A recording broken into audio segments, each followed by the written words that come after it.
As a male pastor, there's some things that I just don't know about what it's like to be a woman in ministry. So today I'm sitting down with Pastor Becca to get her perspective. Let's chat.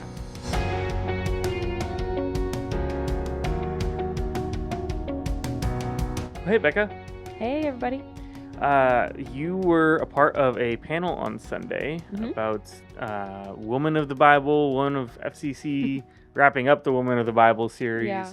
It was really great. I appreciate you doing that. Yeah, thanks for having me. It was kind of a fun thing to do. I've never done that like that before, where it was a panel all about like women and ministry and stuff like that. So it was really cool to see how things are changing. Yeah. I know that we've heard a little bit of your story previously. That's on our homepage down at the bottom with all like the staff videos and stuff like that. But I know that you wanted to go a little bit deeper into some of the stuff that we talked about in the panel. Yeah, I think one of the after the panel, some of the comments I got was like, we wanted to hear more of like your story, because I just kind of always assume like people don't want to hear certain things, like, or like maybe it's not the right place for it. So I figured this would be a good spot to maybe dive in a little bit deeper on some of that. Yeah. There was a comment I made in there, and it was like, I'm not going to trauma dump, so I'm apologizing now if I'm trauma dumping. But we'll just sort of talk about what some of the struggles it is to be like a woman in ministry, or maybe like a pastor, female pastor in ministry. Because I'm not sure like how many people have experienced that, or maybe like want to feel that same understanding or that same connection. Yeah. So I think something in the panel that was like really cool to me was how we had three different women kind of representing three different spaces for women in churches. One was a kids director. One is a pastor's wife, but also teacher. And then me as a pastor. Like there's three different kind of variations of women in church, and there's more than that, but three in particular that were highlighted. And I think one thing that separates my story, and though they're all unique, I think would be, I didn't necessarily set out to become a pastor. It was something that over time I was like, I think this is kind of what God is calling me to. I knew at one point it was youth ministry. Like if you watch the sermon, you kind of heard some of that.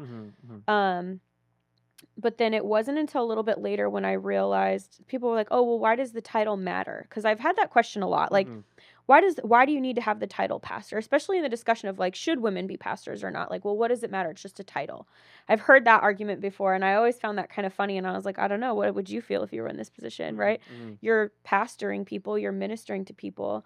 Do you want that title? Like, and so for me, as much as I want to be like, it's not about the title, it actually kind of is, because I want my students, and I want the women at FCC and surrounding churches and this area to see a woman with the title pastor, so that they know that it's an attainable thing. Yeah. Because that was something I didn't have a lot of representation of growing up, and that's why I think it never dawned on me to become a pastor until later on in ministry and in my life, was because I didn't see other women doing it. I didn't think much about not being able to do it, because that didn't occur because there were no women in pastoral roles at that time. At least in my communities, I should say. There were definitely women pastors at that time, just not within my community. And so for me to be that representation now for younger girls and for younger women, or even just anyone, I want that to be seen more as a normative, like more normal. Yeah, that makes sense, because it kind of sounds like it's not really an ego thing. No. As much as it's like the church is affirming that you are a leader in this church. Right, and that I have the same gifting or calling as a male counterpart. Yeah. And I want other women and girls to know that they have that same right or privilege. Yeah, I'd imagine that's probably something that's easy for male pastors to neglect, because the culture is very traditionally favors men as pastors. But I don't know, you can obviously speak to that more than I can. Yeah. I mean, there's been several times in ministry where like a man has just been paid more than me in a position, even though I was more qualified and more capable and had more experience, because he was a man. So you see that wage gap. You see those types of things playing out in the church, in our culture, in our society all the time. But I think the reason for some people are like, oh, I'm tired of this women in ministry discussion, or women in ministry, like, and some people don't even perceive it as a problem because they don't even have any women representatives there for it to become a problem. Yeah. Does that make sense? If you don't have women in a space and then all you have are the male voices, how can you then hear what the female problem is in a space? Yeah. I've been posting a little bit about our Women of the Bible series on our social media, and I did get one interesting comment that I would love your feedback on. Yeah. Because I feel like maybe you would have just a different answer than I might. And someone was kind of pushing back on the idea of women being pastors. Yeah. Which we here at FCC disagree with, right? But we were having a civil conversation, and essentially what their point was that it's okay for a man to lead a woman, but when a woman leads a man, then it changes the man in negative ways because the woman leads with more feminine qualities. So I think there's a couple things in that argument, right? Is there's feminine qualities, male qualities, and certain people believe that male qualities are qualities needed to lead, and female qualities are qualities that necessarily aren't for leading. But when you actually look at the Bible, you see tons of examples of women leaders, tons of them. And what does it look like to be a leader? And I think what I would say to that question is that sounds more like a personal preference. Sounds like this person prefers male styles of leadership rather than female styles of leadership. But I don't think styles of leadership are necessarily like gender specific. I think everyone possesses different qualities. Some people are gifted in leading and some aren't. And I think the reason that people have this perception of like male leadership versus female leadership is because what they've known for so long in societies and cultures in churches is male leadership. It's just the picture that we have, right? Versus we just don't have that as many examples of women leadership. And when we do, we cover them up. Yeah. So this is where I'm going to give a shameless plug to this podcast that I love. They did a series called All the Buried Women. I listened to it on Spotify, but you can listen to it anywhere, I guess. I think it's a great podcast, and it's just like 4 episodes, I think. And it really just kind of talks about all of the women, especially in the Southern Baptist Convention, and kind of talks about how their stories were buried. But they were these huge, like, kind of cornerstones of some major things, and why women's voices over time have been diminished.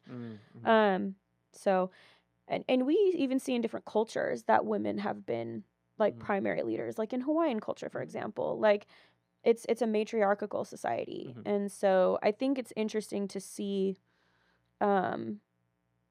people take a stance like that, because I do believe it's more preferential than it is based in any kind of statistical evidence.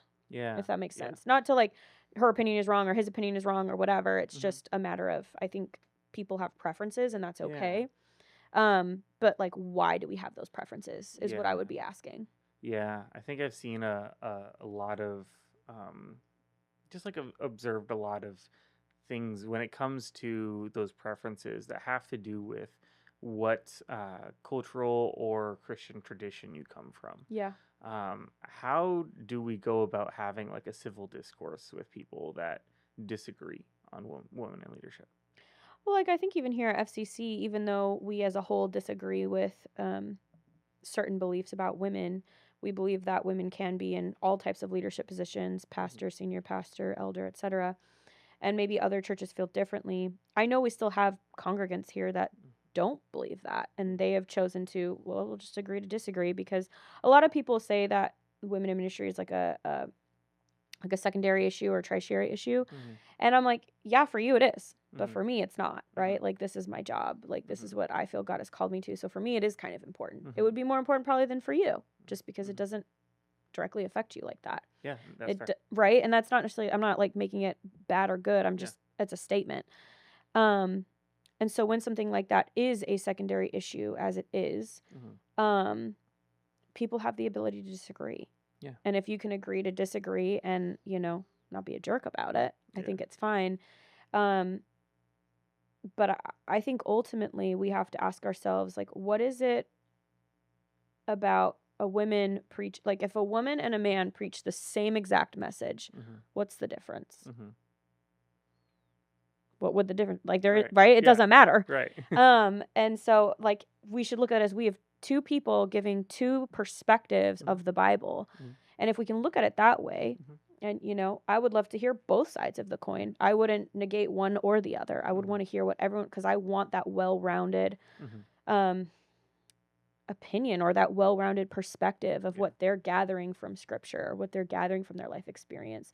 And I think if we approach people more that way, in that kind of curiosity state, rather than like, you're not allowed or you are allowed, like, why are we being like that? Why are we being divisive like that? It doesn't really make sense to me. But I think it kind of comes down to this like need to be special, rather than just accepting that everyone is unique and special in their own way, and we should listen to everyone in that way, or at least give them a chance. I don't know. Yeah.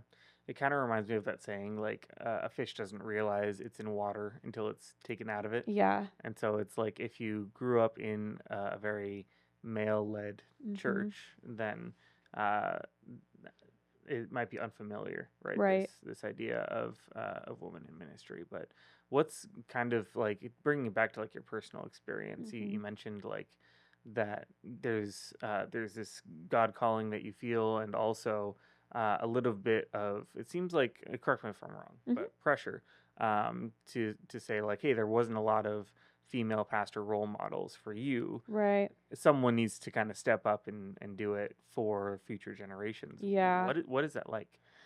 Yeah, that, I think one of the questions on the panel was like, who are some people you've looked up to in ministry? And I was like, because I was like, it's not that I don't have people to look up to, it's that I don't have women that are doing what I'm doing in this area, or like, you know what I mean, that in the same way, or it's just someone that doesn't quite get it.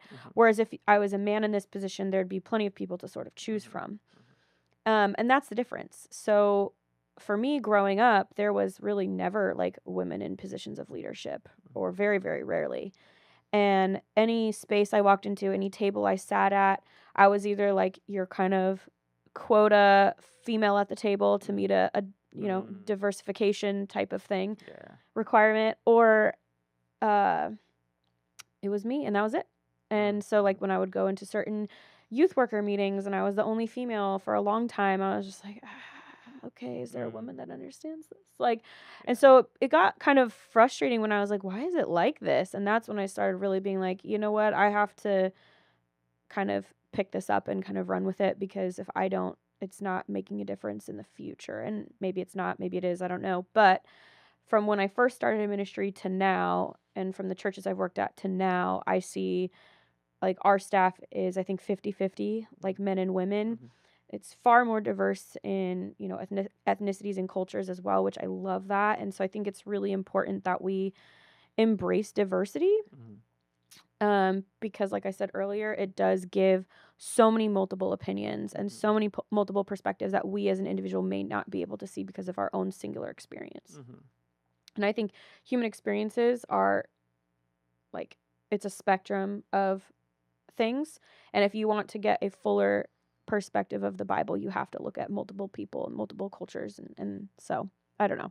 That's my take. Yeah. Is it hard kind of being that role model when you didn't have that role model? Yeah, I feel like it's a lot of trial and error. Like, I have to mess up a lot. Like, and be like, okay, I think I've realized maybe we shouldn't do this. And so, but I also know my experience as a woman is going to probably be slightly different than another woman in the same position. But creating that community and creating that space where we can talk through those problems together is something I'm really interested in and have been trying to kind of do around here in the Bay Area. So if you're a youth pastor in the Bay Area, we'll type in the comments, because we're trying to start something over here. But yeah, so I think that's the answer to that question. Yeah. As a male pastor, is there a question that I should be asking, or a perspective that we should be taking away from our Woman of FCC panel, Woman of the Bible series?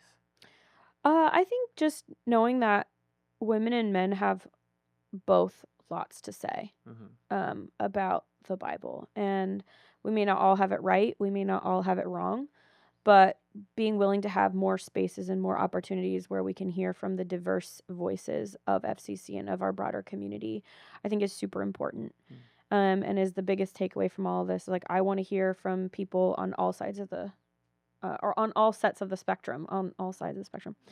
And continuing to want to hear from female voices and not just the same singular male voice. Not that we really do that here. I think we do a pretty good job, but I don't know.